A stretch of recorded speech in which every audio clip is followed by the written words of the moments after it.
बिस्मिल्लाह अर्रहमान अर्रहीम। ये कहानी है अल्लाह के एक अजीम नबी हज़रत इब्राहीम अलैहिस्सलाम की।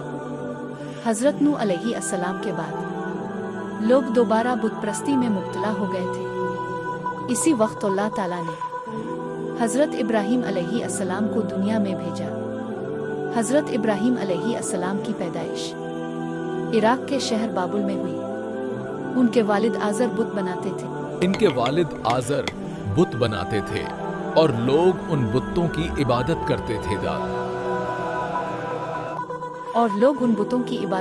थे। लेकिन हज़रत इब्राहीम अलैहिस्सलाम बचपन से ही सोचते थे, ये बुत ना सुन सकते हैं ना बोल सकते हैं।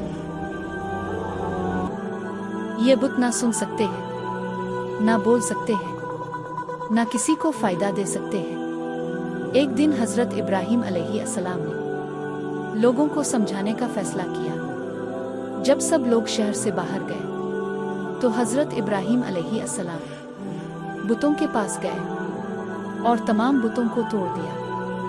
सिर्फ एक बड़ा बुत छोड़ दिया।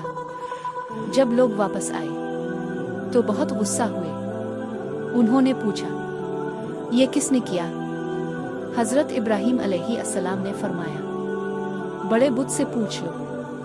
लोग समझ गए कि ये बुत कुछ नहीं कर सकते, लेकिन वो सच मानने को तैयार ना हुए।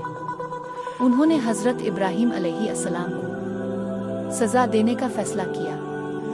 एक बहुत बड़ी आग जलाई गई और हज़रत इब्राहीम अलैहिस्सलाम को इस आग में फेंक दिया गया। अल्लाह ताला ने फरमाया, ए आग ठंडी और सलामती वाली हो जा, और आग हजरत इब्राहीम अलैहिस्सलाम के लिए ठंडी हो गई। ये देखकर लोग हैरान रह गए। बाद में हज़रत इब्राहीम अलैहिस्सलाम अल्लाह के हुक्म से मक्का मुकर्रमा आए। उनके साथ उनकी ज़ौजा हज़रत हाजरा अलैहिस्सलाम और उनके बेटे हज़रत इस्माइल अलैहिस्सलाम थे। अल्लाह के हुक्म से हज़रत इब्राहीम अलैहिस्सलाम ने अपने बेटे हज़रत इस्माइल अलैहिस्सलाम को कुर्बान करने का ख्वाब देखा। अब्बा जान, आपको जो हुक्म मिला है वो पूरा करें।